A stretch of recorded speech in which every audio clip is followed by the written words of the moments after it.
자, 오늘은 그 사도행전 43번째 이야기로, 자, 오늘은 그 제목대로 오늘 말씀을 증거할 거예요. 주님은 그냥 예수님이 아니라 나사렛 예수예요. 나사렛 예수. 자, 그래서 오늘은 이 말씀을 가지고 오늘 21장을 읽지 않고 22장도 다 읽지 않고 했는데 21장 후반서부터 이제 22장에 있는 말씀을 여러분들이 토대로 해서 오늘 말씀을 증거할 건데, 오늘 말씀은 특별히 여러분들이 집중을 해야 오늘 말씀이 이해될 수 있으니까 눈동자를 딴 데다가 비추지 말고 저만 집중하시면 돼요. 그래서 주일은 또 친절하게 이렇게 PPT에다가 말씀을 다 써서 여러분들 하니까 땅 볼 일도 없고 옆에 볼 일도 없어요. 앞에만 보시면 돼요. 그래서 오늘은 이 말씀을 가지고 함께 은혜를 나누기를 원합니다. 자, 오늘 우리가 지난주에 그 사도 바울이 예루살렘에 이제 들어가기를 사람들이 말렸죠. 그런데도 불구하고 이제 사도 바울이 어디에 도착하죠? 예루살렘에 도착합니다. 도착했던 이유가 뭐라 그랬죠? 구제.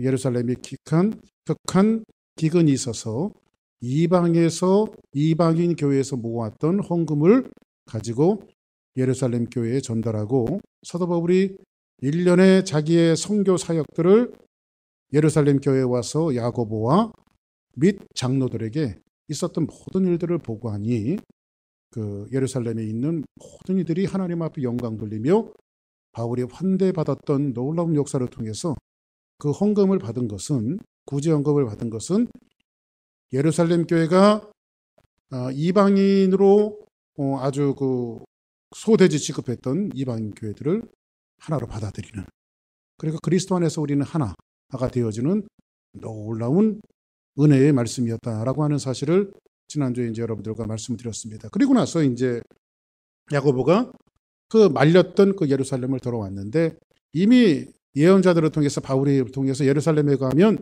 큰 핍박과 어려움이 있을 거라고 말씀드렸죠. 말씀대로 바울이 예루살렘에 왔더니 사람들에게, 그것도 유대인들에게 고발을 당해요.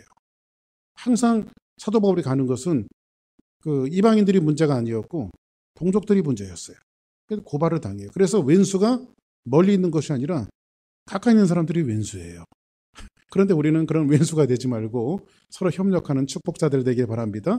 자, 그래서 이제 왜 고발을 사도 바울이 당했느냐라고 하는 것을 21절 하반절에 이제 소개를 해주고 있는데, 뭐라고 말하냐면, 오늘 읽지 않은 말씀인데 외치되 이스라엘 사람들아 도와라. 이제 이 예루살렘 한복판에 소동이 일어났어요. 누구 때문에? 바울 때문에 소동이 일어났어요. 그런데 이 사람들이 각처에서 우리 백성과 율법과 이곳을 비방하여 모든 사람을 가르치는 그 자인데, 그 자는 누구예요? 사도 바울을 이야기하는 거죠. 사람들이 바울을 잡아다가 또 헬라인을 데리고, 이 헬라인은 이방인이죠. 이방인을 데리고 어디를 들어갔어요? 성전에 들어가서 그 거룩한 곳을 더럽혔다 하니, 그 하나님의 성전에는 이방인들이 들어가게 돼 있어요? 안 들어가게 돼 있어요? 못 들어가죠. 그 여러분들 만일 우리 교회도 그와 좀 비슷한 풍경이 종전에 좀 한 번 있었는데, 이렇게 생각하면 돼요. 여러분들이 집에서 키우던 강아지들을 전부 다 이 예배 시간에 와서 한 사람 한 사람 이렇게 품에 안고 예배를 이 시간에 참석했다 그러면 이거 참 일양난감한 그 예배가 되겠죠. 그죠? 그래서 아마 그 예배를 하나님 앞에 사람들이 드려야지, 개는 예배당 데리고 들어오면 안 됩니다. 아예 말씀을 드리는 거예요. 그래서 이 강아지를 예배당에 데리고, 이제 그러니까 이 이방인들이 어디에 들어왔어요? 예루살렘의 이제 교회 성전 안에 들어오니까 이제 그것으로 인해서 사람들이 막 그 분개가 일어나서 사도 바울을 잡는데, 여긴 조금 오해가 있었어요. 그 오해는 뭐냐면, 그 다음 절을 볼까요? 이는 그들이 전에 에베소 사람 드로비모가 바울과 함께 시내에 있음을 보고 바울이 그를 성전에 데리고 들어간 줄로 생각함이로라. 그 생각하는 거지 실제로 데리고 들어가지는 않았는데, 이방인 하나가 바울과 같이 예루살렘에 있는 것을 보고 저거 성전 들어간 거 아니냐, 이렇게 하면서 이제 오해를 했어요. 오해를 하면서 이 사람들이 지금 어떻게 하죠? 바울을 그 잡아다가 때리고 린치를 가하고, 이런 모습들이 온통 예루살렘 도시 한복판이 막 소동이 막 일어났어요. 무슨 일 때문에?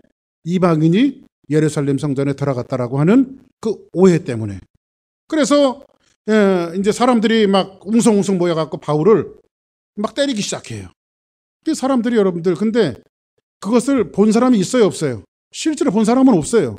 그런데 사람들이 웅성웅성 모이면서 사람들이 막 바울을 때리기 시작하니까 지금 길가에 지나가는 사람들은 영문을 모르고 또 같이 때리는 거야. 그러니까 여러분들 이렇게 사람들이 백성들이 이제 우매한 것은 뭐냐면 여론몰이, 마녀 사냥식으로 이제 사람들이 모여갖고 하여튼 예루살렘 한복판에서 이런 난리가 난 겁니다. 자, 그런데 그 난리가 남을 보고 여기에 군인들이 도착을 하는데 그 중에 천부장이 와서 일단 사람들을 뜯어 말려요. 왜냐하면 소요가 일어났으니까 군인들이 이제 뜯어 말렸겠죠. 그리고 나서 뭐라고 말하냐면 도대체 이게 무슨 일 때문에 되는 거냐 하면서 이제 그들의 소요를 막고 있는데 천부장이 가만히 얘기를 들어보니까 바울에게 변론할 수 있는 기회를 한 번도 주지 않고 사람들이 무작정 때리기 시작하는 거예요. 그래서 천부장이 뭐라고 말하냐면 이런 법은 없다. 그러니까 이 사람이 정말 맞을 짓을 했고 너희들에게 분노를 상할 만한 일을 했고 법을 어기는 일이 있었는지를 이 사람에게 좀 들어봐야 되지 않느냐 하면서 천부장이 사람들 앞에서 분노해서 사도 바울을 때리는 그들 앞에서 유대인들 앞에서 사도 바울이 변론할 수 있는 기회를 지금 주는 것이 오늘 본문 22장에 있는 내용이에요. 이해되셨어요? 여기까지요? 그러면 사도 바울이 이제 그 사람들 앞에서 자기 스스로를 이제 변론하고 변명하는 그런 내용들이 오늘 본문에서 이야기해주고 있는데, 자, 그 말씀이 이제 이렇게 시작이 되어져요. 오늘 이제 22장 1절은 읽지 않았습니다만 이렇게 말씀이 시작돼요. 부형들아 이렇게 말합니다. 이 부형들아 이 말은 히브리식 표현이에요. 이 말은 뭐냐면 사람들이 지금 분노했어요, 안 했어요? 지금 분노했죠. 뭐 때문에 분노했어요? 이방인을 성전에 데리고 들어갔다라고 하는 오해 때문에 분노를 했어요. 그리고 사도 바울을 막 때리고 주변에 지나가는 사람들은 맞으니까 나도 한번 때려보자 하면서 같이 막 때리는 이러한 광경에서 군인들이 뜯어 말리고 이제 사도 바울에게 변론할 수 있는 기회를 줬는데 사도 바울은 분노에 찬 그들을 향해서 부형들아, 이건 굉장히 부드러운 표현이에요. 히브리식 표현인데 이 말은 뭐냐면 여러분 제 말씀 한번 들어보세요. 이렇게 이제 부드럽게 말하는 겁니다. 지금은 여러분 앞에 이 변명하는 말을 한번 들어봐라. 사도 바울이 얘기하는 거죠. 누구 앞에서?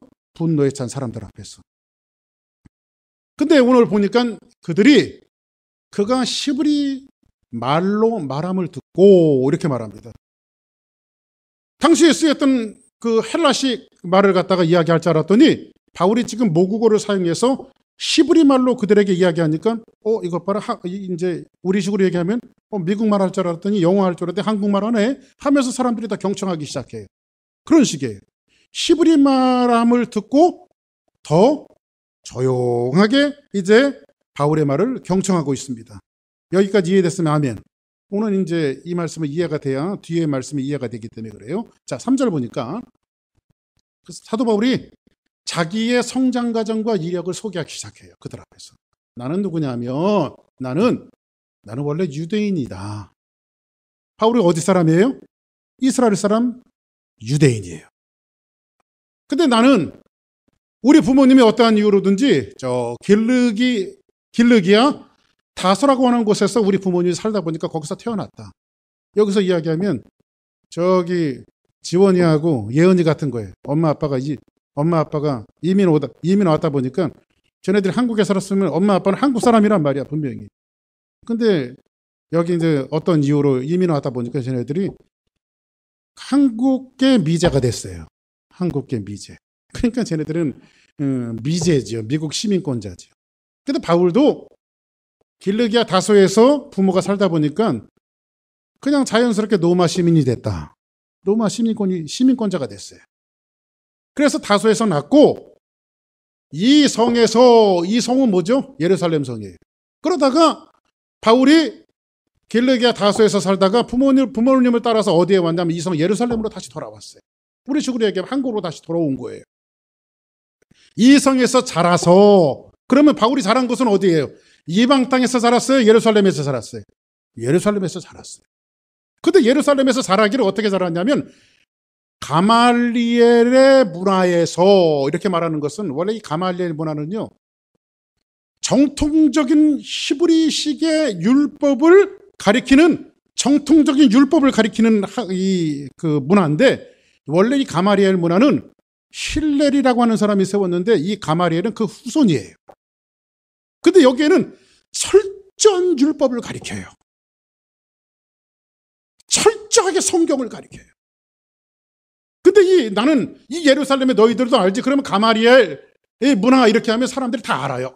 저기 철저한 율법주의. 그래서 이 바울이 어떤 사람이었어요? 바울은 바리새인이었어요. 바리새인. 철저한 율법을 교육받은 바리새인이었죠. 그죠?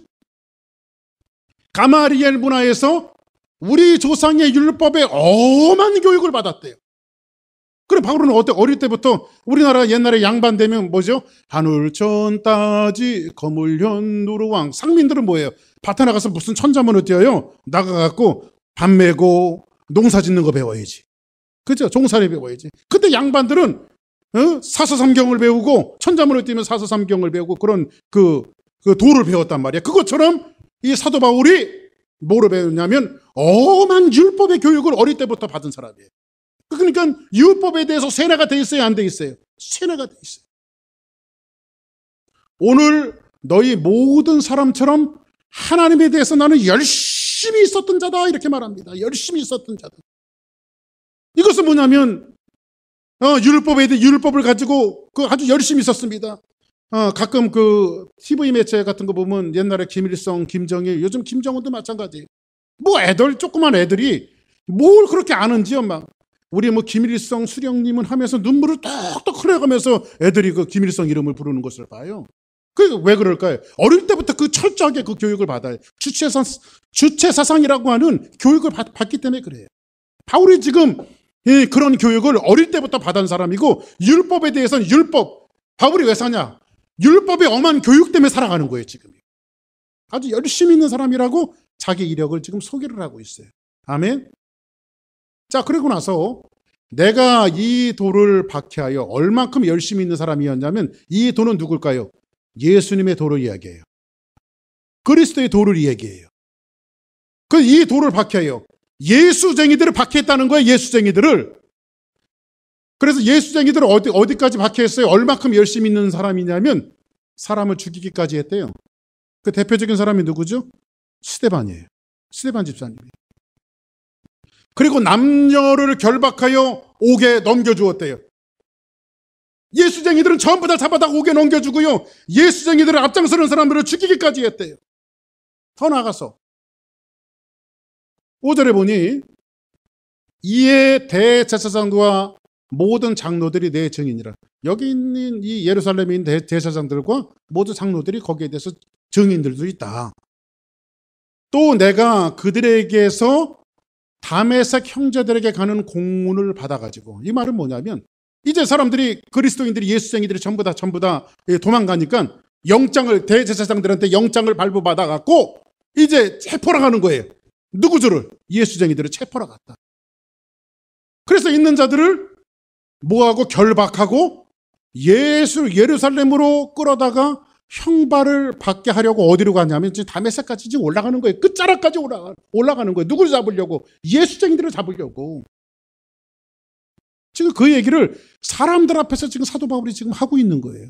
왜 그러냐면 가는 중에 다메섹에 가까이 갔을 때 이제 지금 사도 바울이 자기의 이력과 성장 과정과 태어난 것과 이런 것들을 이야기하는 것은 무엇인가 어떤 주제에 대해서 그들을 이해시키기 위해서 지금 자기의 성장 과정과 이력을 얘기하는 거예요. 그런데 그 다메섹으로 가다가 자기에게 일어났던 한 가지 간증과 경험을 이야기해요. 그 경험이 뭐냐면 가는 중 다메섹에 가까이 갔을 때에, 어디에? 다메섹에 가까이 갔을 때에 오종쯤 되어 호련히 하늘로부터 큰 빛이 일어나서 나를 비치매, 이렇게 말합니다. 나를 비치매.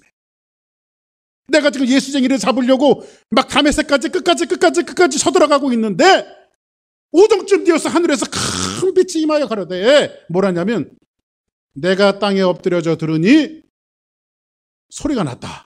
무슨 소리가 났냐면 사울아 사울아 내가 왜 나를 박해하느냐 하시거늘 이렇게 말합니다. 이제 지금 사울이 들은 거예요. 바울이 들은 거예요. 그때 바울이 내가 대답하되 한번 따라하겠습니다. 주님 누구십니까? 그죠? 주님은 누구시오니까? 이렇게 물어요 바울이. 그죠? 그때에 예수님이 그 주님 부활하신 예수님이 다메섹에서 나타나셔서 뭐라고 말하냐면 뭐라고 대답하냐면 나는 내가 박해하는 어디 예수라? 그냥 예수라고 그러지 않고 나사렛 예수라 하시더라 이렇게 말해요. 나사렛 예수라 하시더라. 이것이 오늘 이 말씀 속에 깊은 영적인 의미가 담겨져 있어요. 지금 바울이 다메섹에서 누구를 만났어요? 부활하신 예수님을 만났죠. 근데 하늘에서 큰 빛이 일어나니까 이 큰 빛이 일어났다라고 하는 것은 구약적인 사고방식을 갖고 있는 사람들은 하나님의 현현이에요. 그리고 빛 가운데 많은 사람들이, 많은 선지자들이 그렇게 하나님을 만났던 기억들이 성경에서 기록이 되어지고 있어요. 그 빛이 비춰오니까 그때 사울은 무의식적으로 부른 거예요. 주님 누구십니까? 이렇게 물었더니 거기에 나타났던 그분이 뭐라고 말하냐면 나는 내가 박해하는 나사렛 예수라고 말해요. 그냥 예수가 아니라 나사렛 예수라고 말해요. 자, 그러면 바울은 지금 누구를 박해했어요? 예수 믿는 사람을 박해했어요. 누구를 박해했어요? 예수님을 박해했어요.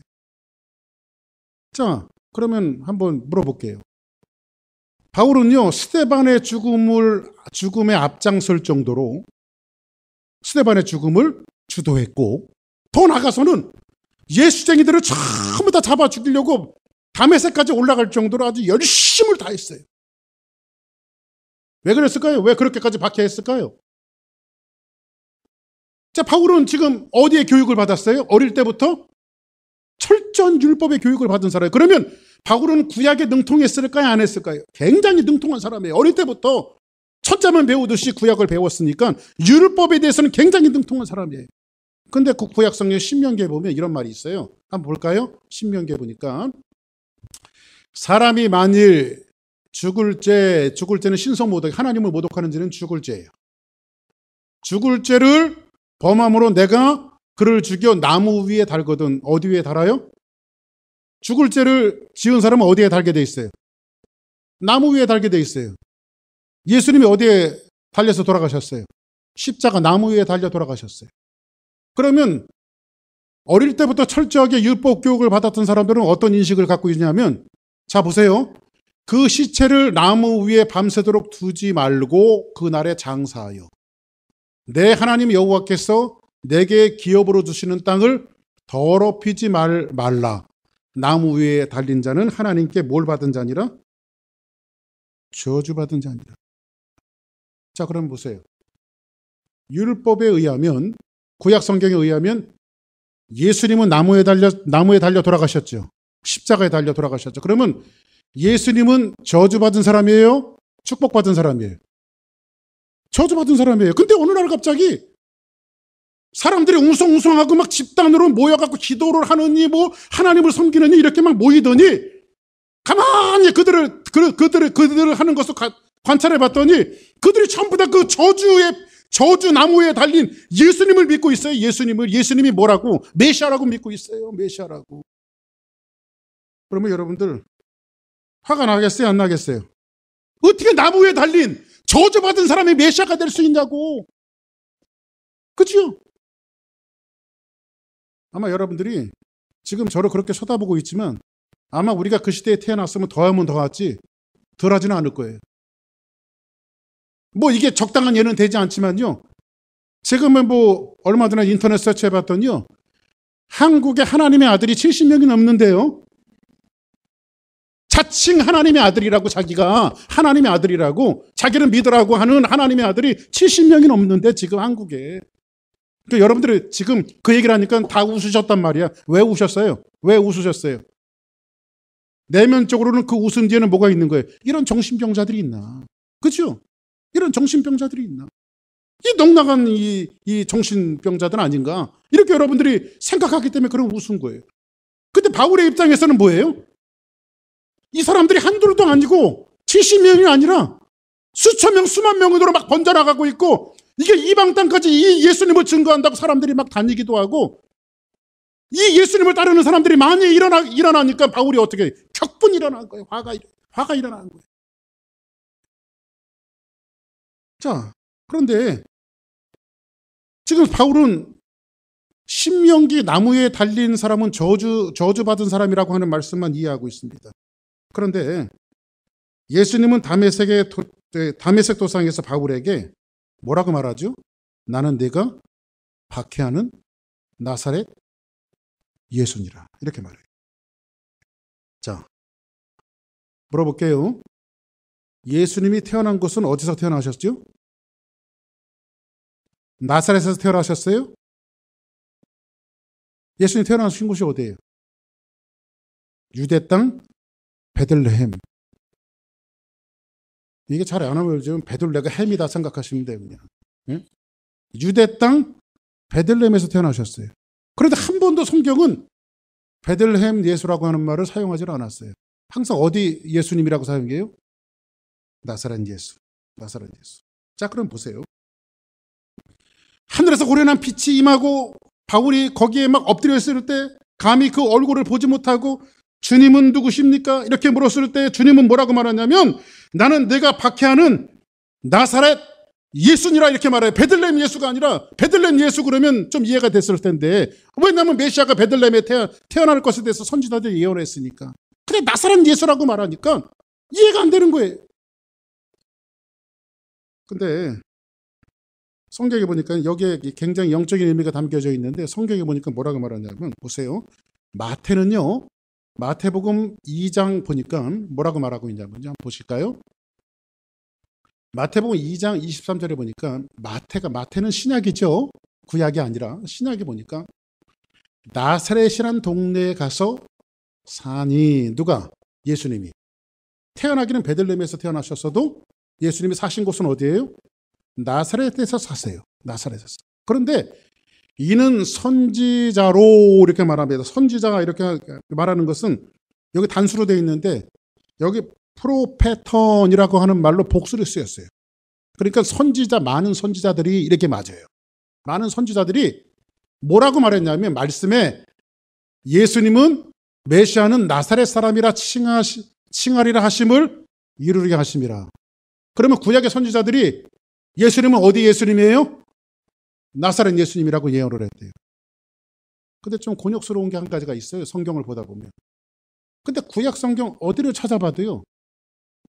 예수님이 나사렛 예수라고 나사렛에서 메시아가 난다라고 나사렛 메시아라고 한 성경 구약의 예언자들이 말한 성경 구절이 이 비슷한 성경 구절도 한 군데가 안 나와요. 한 군데가. 그럼 마태가 거짓말 시킨 건가? 아니면 구약의 선지자들이 빼먹은 건가? 예? 구약 성경에는 나사렛 사람이라 이런 말씀이 없어요. 예? 구약 성경에는 성경들 많이 읽으셨지만. 자, 그러면 여기에 대한 진위를 좀 한번. 예수님이 바울은 뭐라고 말하죠? 주님 누구십니까? 물었을 때에 예수님은 나는 네가 박해하는 나사렛 예수라고 말해요. 자, 그러면 이 말씀을 좀 우리가 먼저 해석이 돼야만 오늘 주님은 나사렛 예수가 우리 마음속에 모시고 살아갈 수가 있어요. 자, 그러면 제가 옛날에 교회에서 마가복음을 강의할 때 예수님이 갈릴리 사람들아 이렇게 말씀하시죠. 갈릴리 사람들아. 그 말씀을 했던 것들을 물론 여러분들이 잊어버리셨겠죠. 네.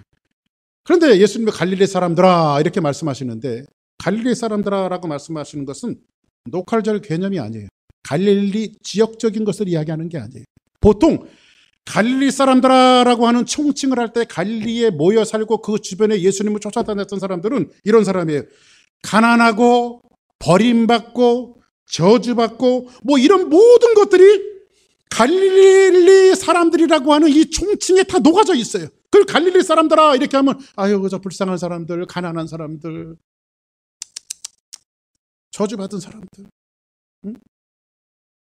뭐 우리 한번 그런 얘기 뭐 어디 한번 얘기해 볼까요? 저 아프리카 오지, 응? 뭐 탄자니아, 뭐 이런 그런 뭐 이 아프리카 오지 그러면 아유 저 사람들 이 모든 것들이 총체적인 것들이 갈릴리에 다 녹아져 있어요.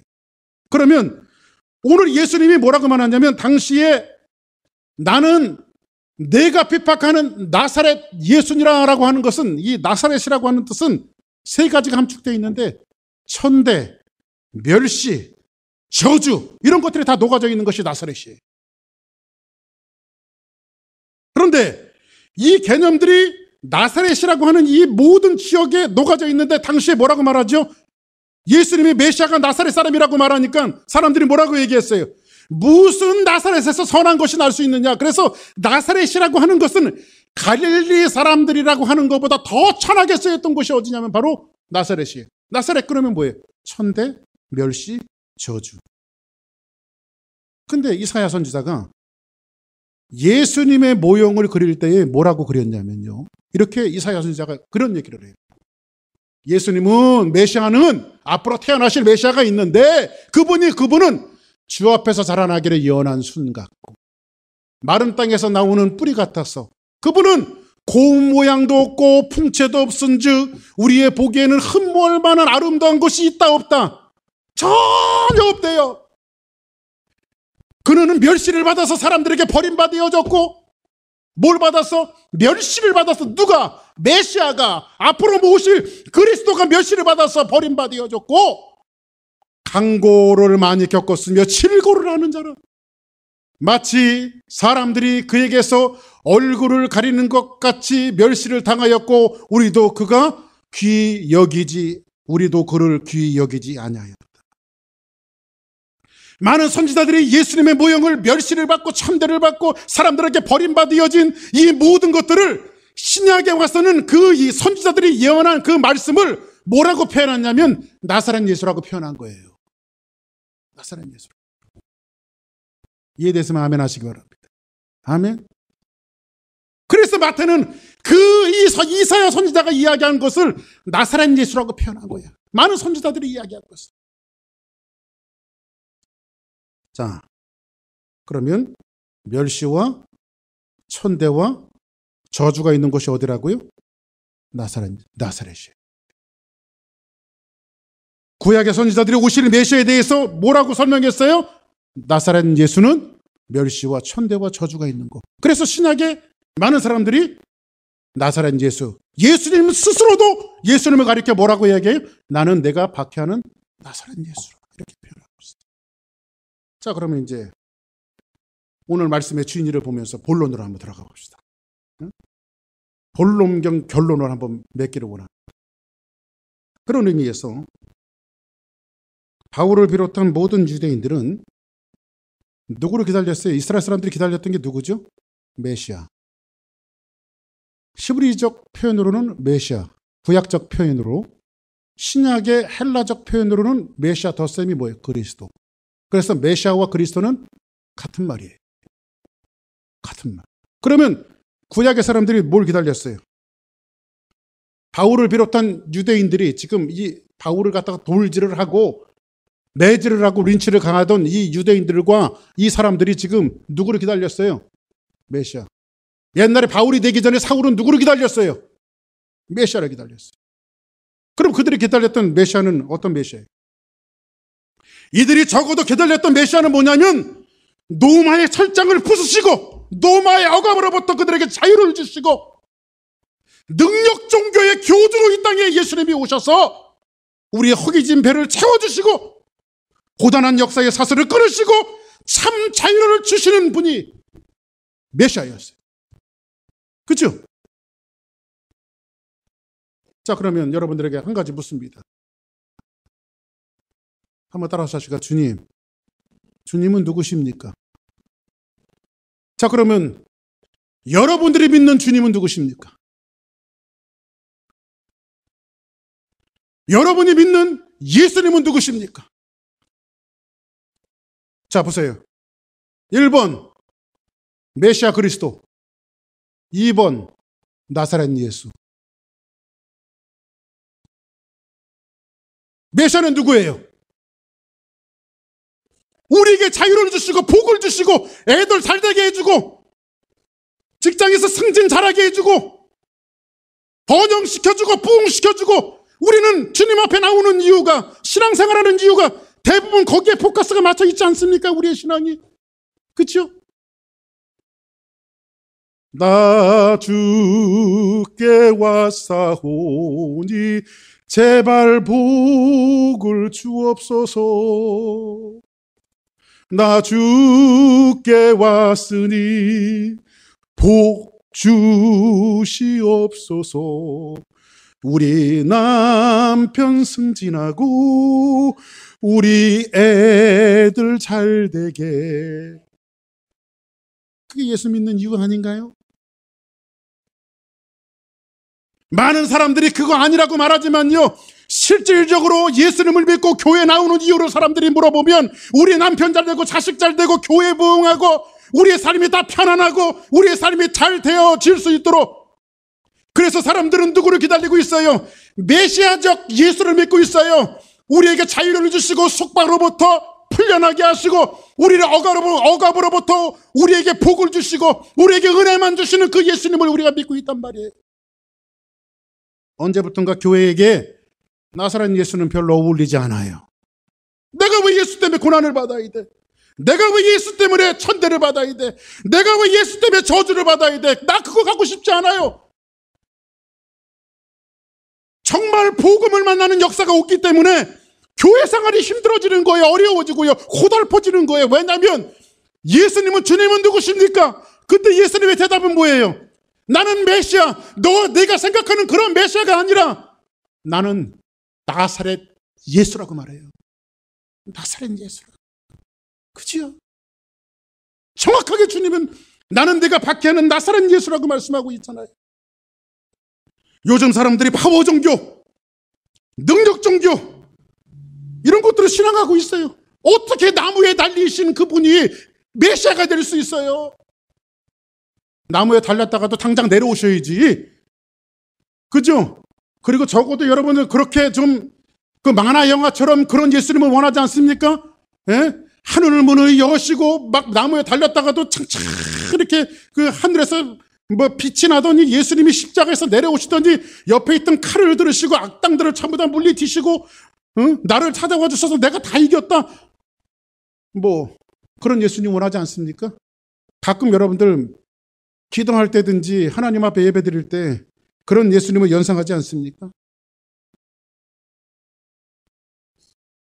정말 중요한 것은 뭐냐면, 우리가 부인할 수 없는 것은 뭐냐면, 우리의 신앙의 자리에 사울과 같이, 이스라엘 사람들과 같이 잘못된 메시아가 있다는 사실에 우리는 놀라야 돼요. 사실은. 그죠? 오늘 여러분에게 도대체 예수님은 누구십니까? 응? 예수님 뭐라고 말씀하세요? 다시 한번. 나는 내가 박해하는 어디 예수다? 나사렛 예수다. 복음을 알지 못하고 죽어가는 인생들을 위해서 저주와 멸시와 천대를 받기 위해서 나사렛 같은 이 땅에, 빛이 없는 이 땅에 내려오신 그분이 누구예요? 바로 그리스도라는 거예요. 메시아라는 거예요. 메시아가 왜 오셨어요? 그리스도가 왜 오셨어요?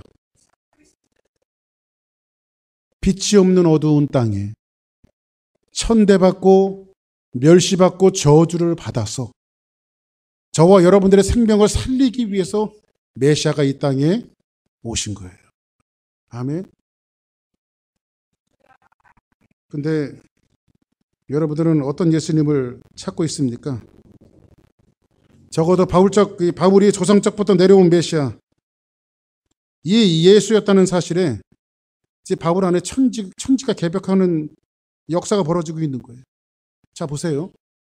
이 원리 하나를 설명할게요. 바울이 기다렸던 메시아는 뭐죠? 노마의 억압과 이 칠흑 같은 어둠 속에 진짜 빛을 갖다 주시고 해방을 주시는 그 메시아를 기다렸어요. 그런데 바울이 다메섹에서 예수님을 경험했더니, 부활하신 예수님을 만났더니 예수님은 정확하게 뭐라고 말씀하세요? 나는 내가 박해하는 나사렛 예수. 지금 바울의 마음속에 비로소 나사렛 예수와 그리스도가 지금 자기 안에서 만남이 이루어져요. 우리의 신앙은요, 이렇게 한번 설명해 볼게요. 우리의 신앙은요, 분리되어 있어요.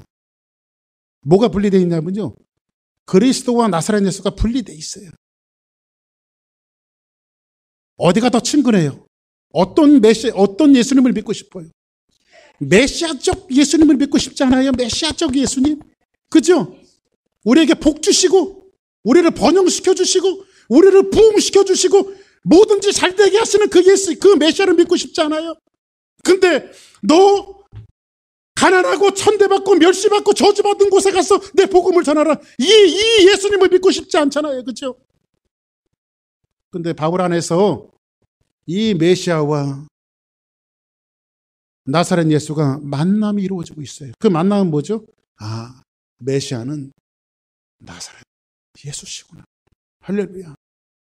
메시아는 나사렛 예수시다. 우린 이제 말씀을 좀 정리해 볼게요. 언제부턴가 번역 논리가 교회 안에 들어오고, 여기 가까운데 그 아주 세계적으로 유명한 그 조엘 오스틴 같은 사람들도 그 목사님인데, 가만 보니까 그 양반 그 책 같은 거 읽어보면 긍정만이 들어있는데 복음이 없어요.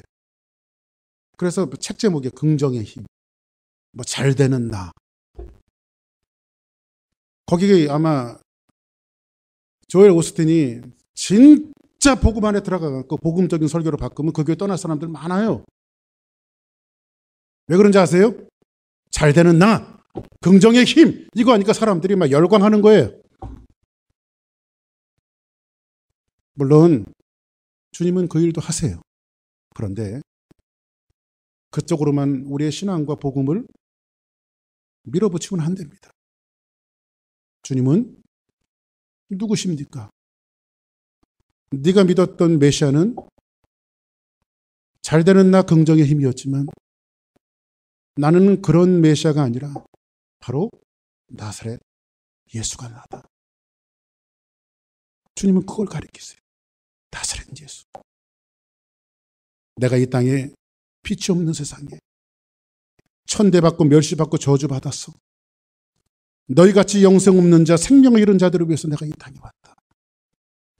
그래서 예수님 뭐라고 말하죠? 인자가 온 것은 양으로 생명을 얻게 하고 더 풍성히 얻게 하려 합니다. 예수님이 이 땅에 오신 목적은 생명을 주시기 위해서, 생명을 주시기 위해서. 여러분들 보세요. 우리가 내 안에 바울처럼 메시아와 그리스도와 나사렛 예수의 만남이 이루어지지 않고 주의 일을 하기 때문에 우리 일이 힘들어집니다. 근데 내 안에, 특히 교회 사역을 하고 주의 일을 하는 사람들 안에 메시아와 나사렛 예수가 만나면 이 일들이 얼마나 익사이딩한지 때로는 고달프고 힘들어도 이것을 감사함으로 그 사명을 감당해낼 수 있어요. 그래서 우리 주사랑교회 성도들 안에 메시아와 나사렛 예수가 만나는 놀라운 역사가 있기를 주의 이름으로 축복합니다.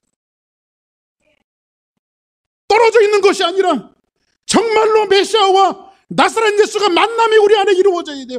굉장히 기가 막힌 말씀입니다. 그리고 그렇게 한 다음에 우리가 할 일을 찾아야 돼요. 근데 이거 진짜 그리스도와의 만남이 이루어지지 않으니까, 진짜 메시아와의 만남이 이루어지지 않고 일하니까 자꾸 일이 힘든 거예요. 이 만남이 이루어졌던 사도 바울이 그 다음에 예수님 질문을 합니다. 내가 무엇을 해야 되겠습니까? 이렇게 물어요. 자기 안에 메시아와 나사렛 예수가 만나고 나서 내가 뭘 하면 되겠습니까? 라고 물어요. 한번 성경 볼까요? 10절 보니까 이런 말씀이 있죠. 내가 이르되 주님 무엇을 하리이까? 이렇게 묻죠. 내가 무엇을 하리이까? 주께서 이르시되 일어나 다메섹으로 돌아가라. 내가 해야 할 모든 것을 거기서 누가 이르리라 하거늘. 그 다음에 쭉 보면 21절에 보니까 나더러 또 이르시되 떠나가라. 내가 너를 멀리 이방인에게로 보내리라 하셨느니라. 할렐루야. 어디를 떠나요? 종교의 아성과 편협한 매시관이 있었던 예루살렘을 떠나라는 거예요. 그리고 어디로 가라요? 이방 땅으로 가래요. 그 이방 땅이 어디예요? 바로 나사렛이에요. 그 이방 땅이 어디예요? 지역적인 나사렛을 이야기하는 것이 아니라 천대와 멸시와 저주가 있는 그 땅, 그 이방으로 가라는 거예요. 아멘. 오늘 사도 바울이 이 긴 변론을 하면서 특이한 사건 하나를 발견하는데, 사도 바울은 여기에서 이 대학자가 사람들을 설득하려고 뭘 설명하거나 그러지 않아요. 팩트, 자기에게 있었던 모든 것들을 있는 그대로 사람들에게 이야기해요. 근데 이 계시는 다른 데서 온 것이 아니라 하늘을 위해서 내리는 계시였어요. 하나님 앞에 내리는 계시였어요. 그리스도는 나사렛 예수였다. 하늘에서 호련한 빛이 있는데, 성경에 보니까 이사야가 하나님의 성전에서 기도하고 있는데 하늘에서 스랍들이 내리는 하나님의 현현을 보기 시작해요.